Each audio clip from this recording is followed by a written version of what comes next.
Hello बच्चों, मैं Ranjit Kumar math class में आपका स्वागत करता हूं।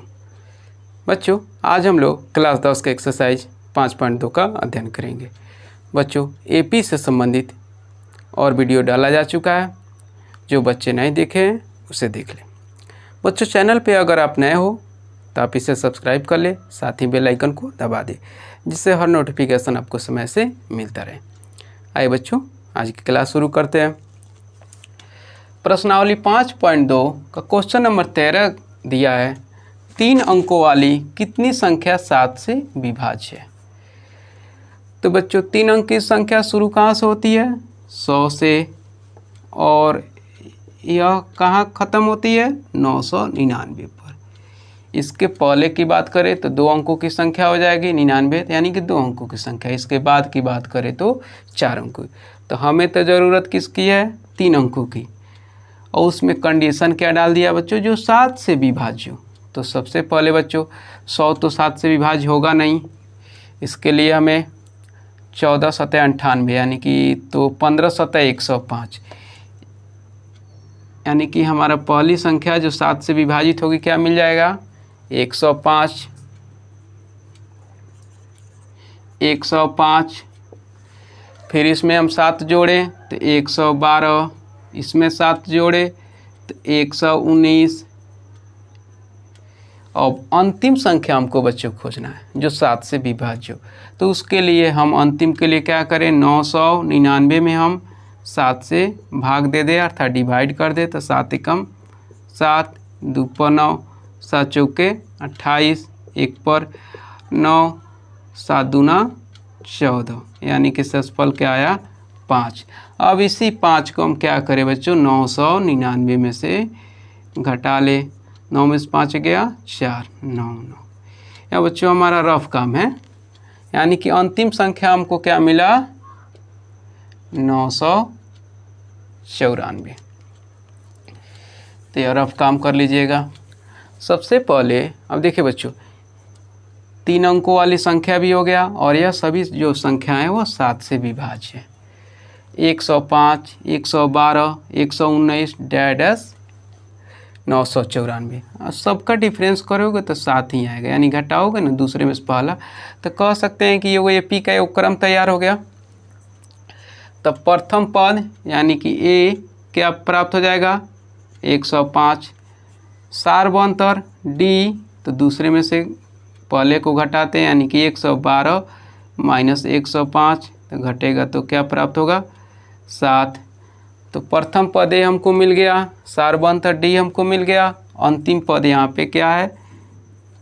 अंतिम जो पद होता है उसको एन कहते हैं, यानी कि 994। तो ज्ञात क्या करना है? एन इक्वल टू व्हाट, यानी कि कह रहा है कि 7 से विभाजित होने वाली कितनी संख्या है 3 अंकों की। तो यानी कि नंबर बताना है। है बच्चों, यदि ए एन बराबर फार्मूला होता है a plus n minus 1 into d. A n का वैल्यू 994, ए का value 105 plus n minus 1, d का वैल्यू आपको 7 दिया हुआ,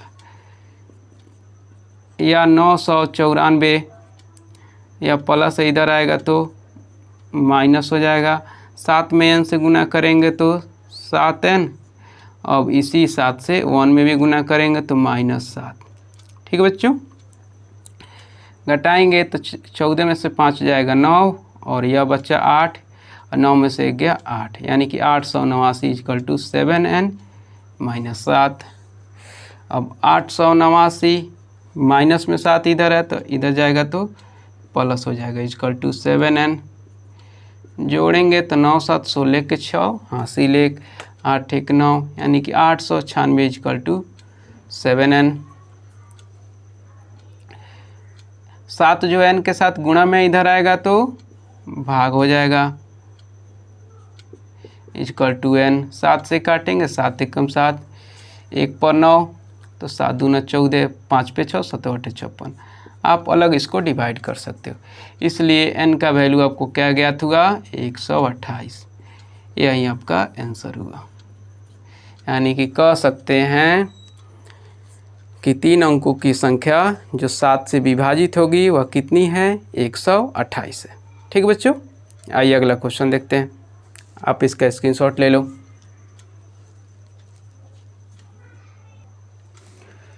चौदह नंबर क्वेश्चन कह रहा है 10 और 250 के बीच 4 के कितने गुणज हैं। क्वेश्चन कह रहा है 10 और 250 के बीच 4 के कितने गुणज हैं। तो सबसे पहले बच्चों गुणज के बारे में जानें। तो गुणज किसी संख्या के पहाड़े यानी कि टेबल को कहते हैं। जैसे 4 की बात करें तो 4 का गुणज हो जाएगा 4, 8, 12, 16, 20, इस तरह से 4 का गुणज होगा। यानी कि वह संख्या मानो उसी संख्या का टेबल की बात करें तो वह गुणज कहलाता है। अब यहाँ पे बच्चों बात क्या है कि 10 और 250 के बीच, तो आइए सॉल्व करते हैं। 10 और 250 के बीच, तो 10 के बाद कई बात है, तो 11 तो 4 से भाग होगा नहीं, 4 के पहाड़ा में आता नहीं है, क्या आएगा 12। तो पहली संख्या हमको क्या प्राप्त हो गया 12, और दूसरी 16, उसके बाद 20 डैश। अब देखिए अंतिम पद बच्चों, तो सबसे पहले अंतिम कैसे प्राप्त होगा, तो 250 के बीच कह रहा है, तो 250 में हम 4 से भाग कर ले, 4 सौ 24, 1 पर 0, 4 दूना 8, शेषफल क्या आया 2। तो इसी 250 में से शेषफल को घटाएंगे तो क्या प्राप्त हुआ 248। यह रफ काम कर रहे हैं, तो अंतिम क्या प्राप्त हो गया 248। यानी कि 10 और 250 के बीच 4 के गुणज, पहला 12, 16, 20 और अंतिम क्या हो गया 248। तो देख रहे हैं बच्चों, इसको हम दूसरे में से पहले को घटाएंगे तो 4 होगा, फिर इसमें से 4, यानी कि यहाँ पे कॉमन डिफरेंस समान है, तो यह तो एपी में है। तो आइए, तो प्रथम पद ए का बात करें तो 12, डी ई तो दूसरे में से पहला यानी कि 16 में से 12 घटाएंगे तो 4 प्राप्त होगा। अंतिम पद को क्या कहते हैं बच्चों ए एन, यानी कि 248। तो आपको एन प्राप्त करना है, यानी कि बताना है कि 10 और 250 के बीच 4 के कितने गुणज है, यानी कि नंबर बताना है, संख्या। तो आइए, यदि a n is equal to a plus n minus 1 into d, a n का वैल्यू आपको 248, ए का वैल्यू 12, एन तो ज्ञात करना है, डी का वैल्यू आपको 4, या 248 प्लस में इधर आएगा तो माइनस 4 में हम n से गुना करेंगे तो 4n, और फिर इसी 4 से हम 1 में गुना करेंगे तो -4। ठीक है बच्चों, ये आप घटाएंगे तो 8 में से 2 गया 6, 4 में से 1 गया 3, 236 इजकल टू 4n -4, या 236 माइनस में बराबर के इधर जाएगा तो प्लस इजकल टू 4n, तो 236 में 4 जोड़ेंगे तो 240 इजकल टू 4n। अब n के साथ 4 क्या है गुना में है, तो 240 इधर आएगा तो भाग हो जाएगा इजकल टू n, तो 4 छक 24, यानी कि n, इसलिए n का वैल्यू हमारा क्या प्राप्त हुआ 60। तो कह सकते हैं कि 10 और 250 के बीच 4 के 60 गुणज है। ठीक है बच्चों, उम्मीद करता हूँ आप लोग को समझ में आ रहा होगा। अगर बच्चों वीडियो अच्छा लग रहा हो तो इसे लाइक और शेयर करते रहें, जिससे आपके दोस्तों को भी इससे लाभ हो।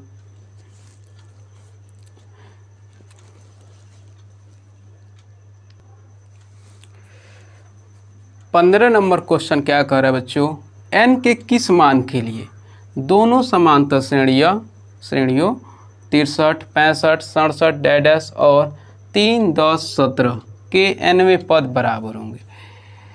कहने का अर्थ है बच्चों कि एपी का 2 क्रम दिया हुआ है, कह रहा है कि n का वह कौन सा वैल्यू होगा, यानी कि मान होगा जिस पे दोनों एपी है ना वो आपस में यानी कि बराबर हो जाए।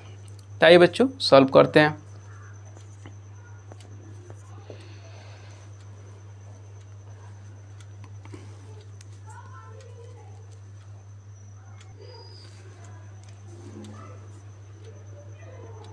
माना कि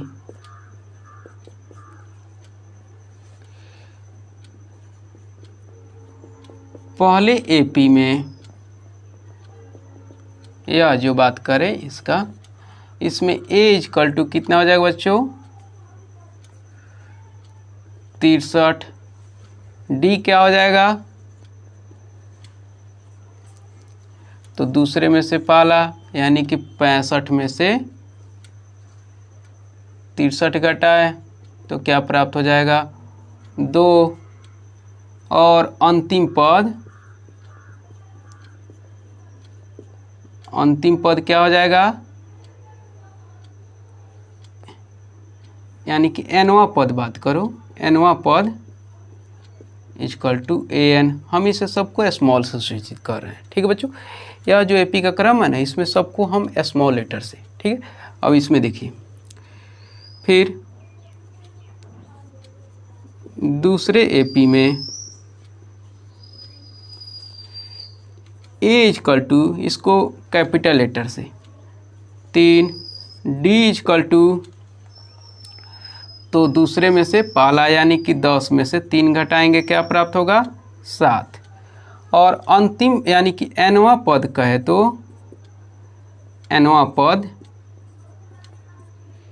यानी कि an, ठीक बच्चों,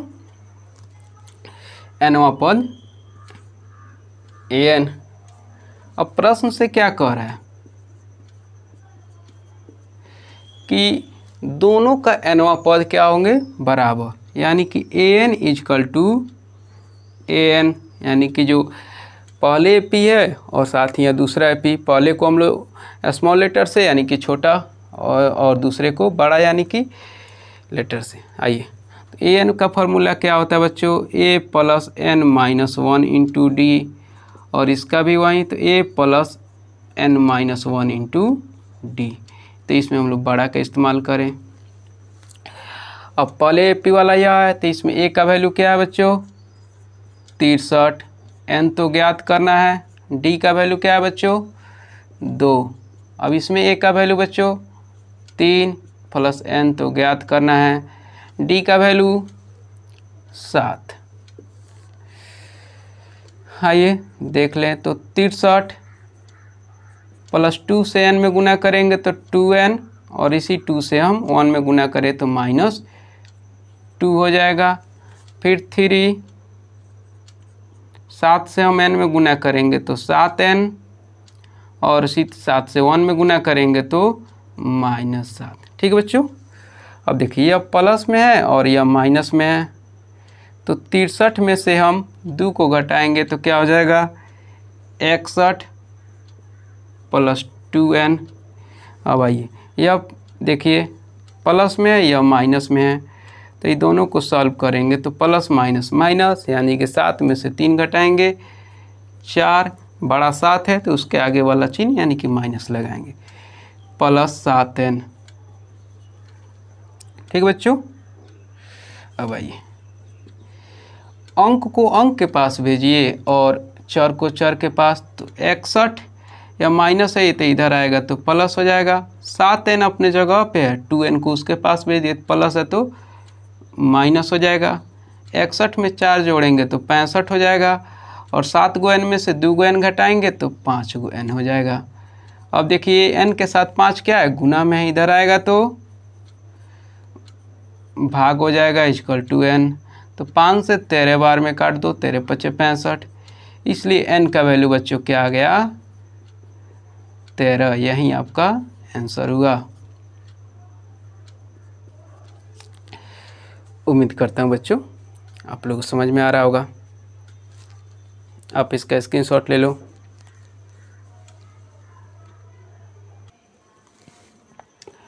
सोलह नंबर क्वेश्चन क्या कह रहा है बच्चों, वह एपी ज्ञात कीजिए जिसका तीसरा पद 16 है और 7वां पद 5वें पद से 12 अधिक है।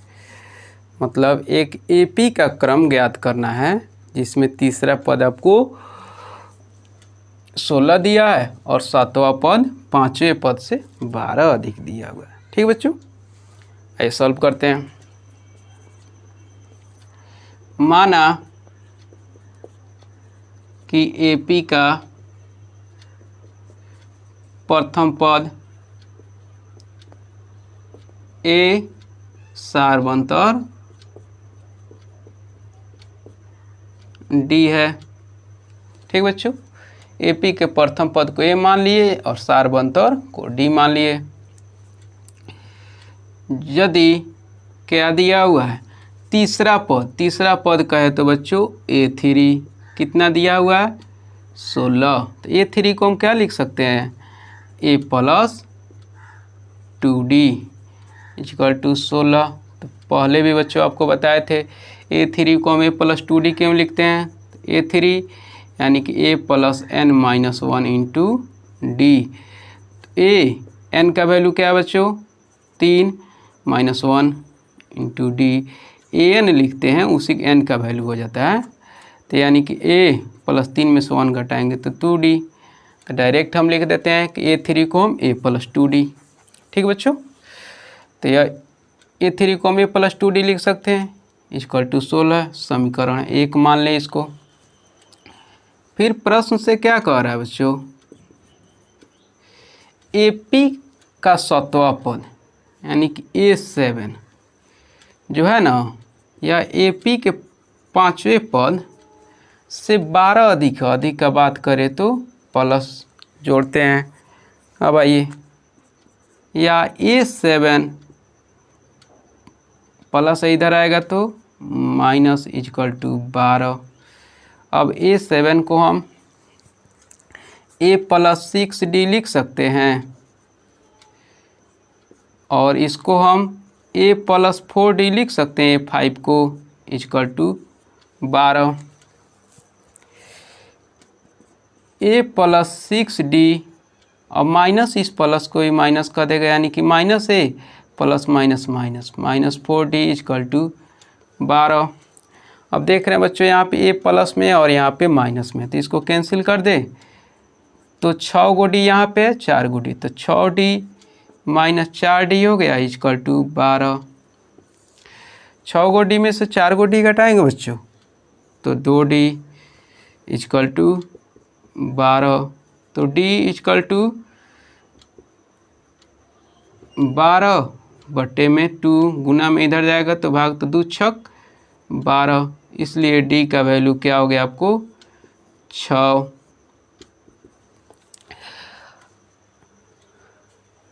अब आइए बच्चों, अब हमें A का वैल्यू जब D ज्ञात हो गया तो A का ज्ञात करना होगा। तो समीकरण 1 में D का मान रखने पर समीकरण 1 क्या है A plus 2D equal to 16, तो A2D का वैल्यू क्या है बच्चों 6 इक्वल टू 16, तो A प्लस 6 दूना 12 इक्वल टू 16, तो A इक्वल टू प्लस में इधर जाएगा तो माइनस हो जाएगा, 12 में से घटेगा मतलब 16 में प्लस में 12 था इधर गया तो माइनस हो गया, तो A का वैल्यू क्या है बच्चों 4।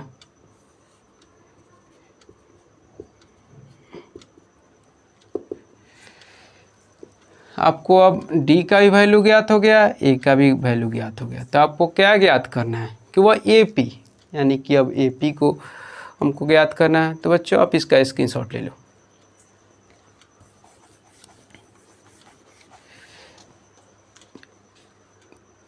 तो AP का व्यापक रूप क्या होता है बच्चों